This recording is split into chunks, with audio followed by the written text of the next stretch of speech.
Hey y'all, welcome back to Babeinlibrary. It's your girl Lisa, and today we're going to do my vlog for Novellathon Part 4.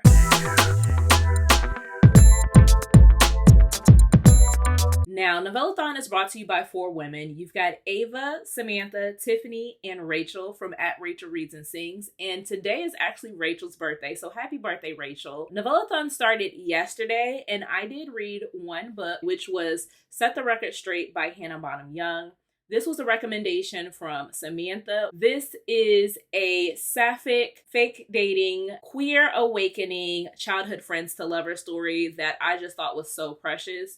It's actually, no, let me backtrack, because precious is thinking it's sweet, cute, and wholesome. This was hilarious and hot. Clara and Evan have been childhood friends since the age of 9, and they bring the story full circle, which I absolutely appreciate when it comes to sharing gifts and telling each other what they mean to one another. But just as cute as some of the scenes were, baby, it is hot. Like, this is fog up the windows type of steam, and I really appreciate it. There are some laugh out loud funny scenes. It has a lot of nods to The Bachelor, which I have never watched, but I definitely get the gist of it and how important it is to one of the characters.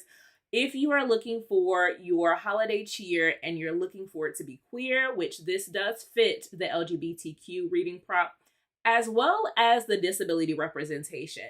I did not think that I could find a holiday disability representation, but there is an ADHD character and an autistic character that I felt really shine through in this book. So I would tell you to consider picking up Set the Record Straight, because it will just be the icing on the cake for you.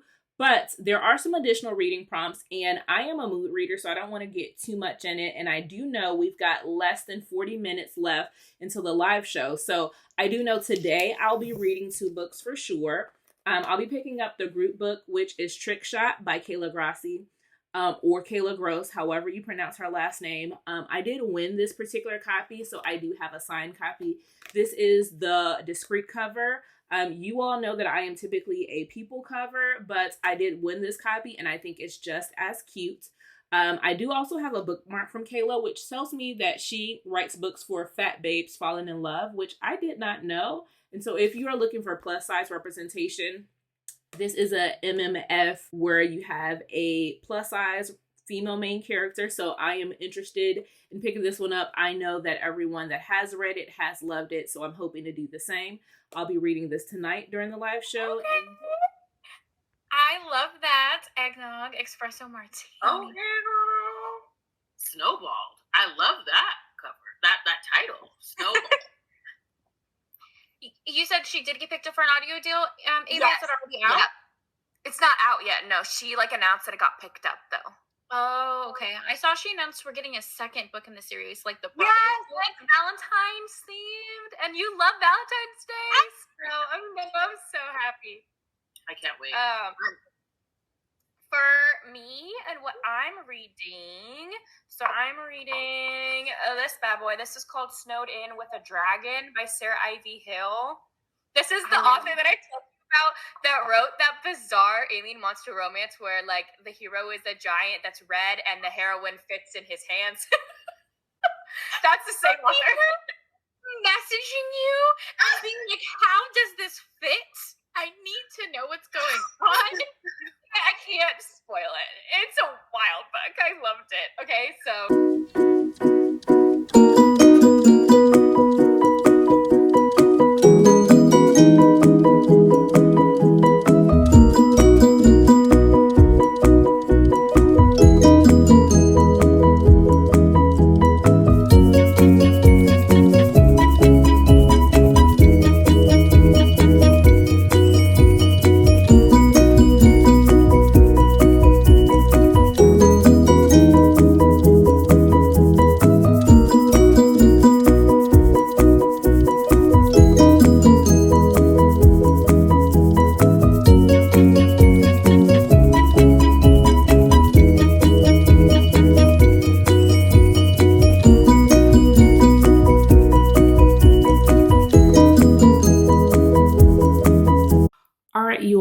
time for a check-in. The live show is over. I am 57% complete with Trick Shot. Y'all, my brain is scrambled because Kayla has me in a tizzy. The things that are going on in this book, I'm going on Santa's naughty list immediately. Like, there is no chance of me not getting a lump of coal because Kayla has really just sealed my fate. I am pleasantly surprised at the amount of like cohesiveness of the partners between the three and how well they're gelling together. However, I am struggling. I know this is not going to be like a 5-star, not necessarily sure how it's going to wrap up, because one of the things that I'm struggling with is the major premise of the deceit. Now, this storyline, if you can put that to the side, you'll be all right. But it is a large factor in this because Riley meets Leo, who is one of our main male characters. She meets him in the airport when her flight gets canceled to Seattle. She thinks that Leo is his identical twin, famous hockey player brother. And so she goes home with him not knowing who Leo truly is. Because he doesn't necessarily tell her. He allows her to believe that he is someone he is not. And then he double downs on the deceit by introducing his best friend Jace into the mix. Now, she is a willing participant in all of the adult activities that go on between the two. However, she doesn't know the truth of who Leo is. And that, lingers in the back of my mind. But I knew that going in, so I can't pretend that I am, outraged.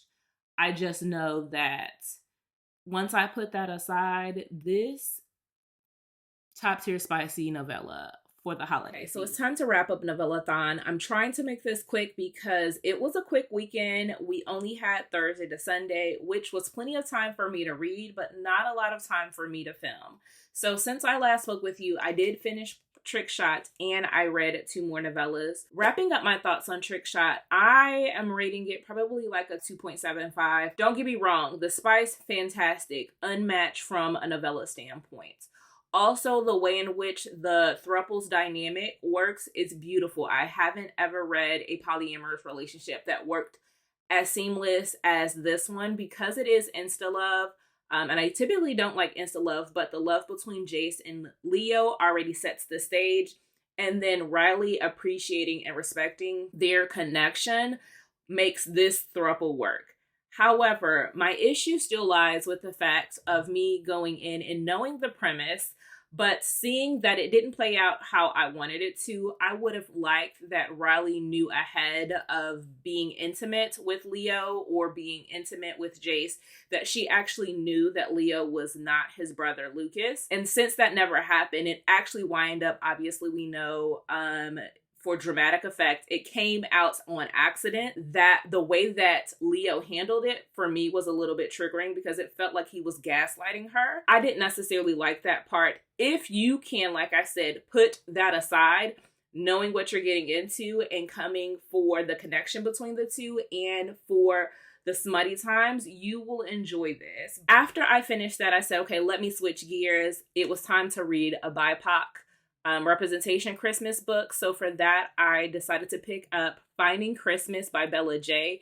Now, I've been hearing amazing things about Bella J's writing, and I knew for this holiday season and for Novellathon, I wanted to read it. And it gave me everything I needed and more. I rated a 4.5.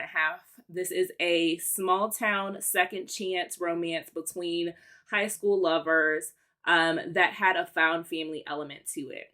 Christmas is our female main character. She is coming back to town to find herself and get back to where she is the woman that she was before she met her ex. And she goes to a basketball court. She's shooting some hoops and she actually run across her high school sweetheart who is named Deuce. Now, Deuce is a professional basketball player for the Los Angeles Lakers, and he has loved Christmas ever since high school. He just wind up messing up their relationship because he wasn't ready for that all-consuming love.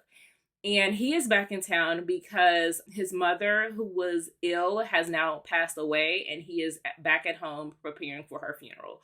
So there is some heavy content in here as it relates to the death of a parent. I am going to say Bella J packed everything in this book that you could possibly get. There was soft, caring, touching moments. There was crazy banter between not only the two main characters, but the siblings of Dukes, which I know we do get their stories in future iterations or future releases. So I am looking forward to reading them. But this was perfect. It had love and basketball themes. And if you know the vibes, it goes from beginning to the end. Their romance is very Monica and Q, and I love that for them. Getting to see, you know, them get back into the love for one another and how they, through thick and thin,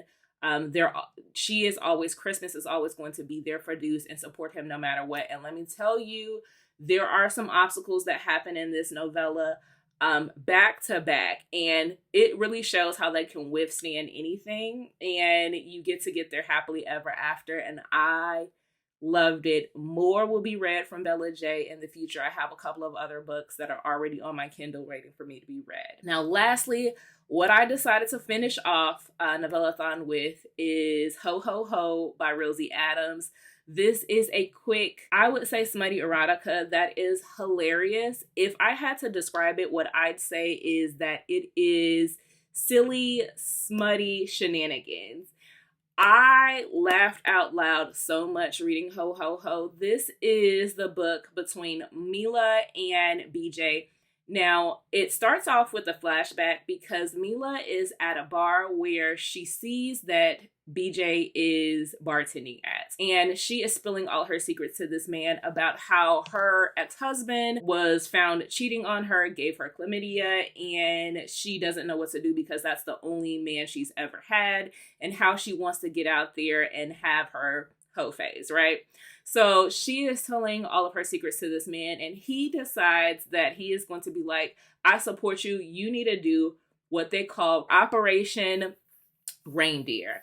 And so her mission is to date as many men as their Santa has reindeers for the next year and really find herself in liberation. Now, she actually takes this and she makes it happen, but she meets him a year later, and when she stumbles across him, she's like, hey, there's one reindeer that I forgot to count. And it so happens to be BJ. And he is listening to her tell her story, and from there, it builds up their intrigue with one another. He's like, hey, I'm going to put all of these other reindeers to shame, and I am going to be the one that settles your Christmas story and gives you that happily ever after. And by golly, it definitely did. This left me like, that's it. I can't do any more. This is where I'm going to cut off Novellathon, because what's better than this? What else gives me the holiday feels, that gives me plenty of laughter and gives me a smutty good time? So I'm going to tell you, if you are looking for something short, quick, and straight to the point, Rosie Adams has got you covered. Now, this is the end of Novellathon, but I still have plenty of holiday novellas to read before the end of the year, so I probably will be reading a couple more. Feel free to check out my Instagram or look for my December wrap-up. If you happen to have any holiday novellas, whether it be Kwanzaa-centered, it is New Year's Eve-centered, it is Christmas-centered, or Hanukkah-centered, please drop your recommendations down below, and I look forward to continuing on with Bookmas, and I'll talk to you all next time. Bye.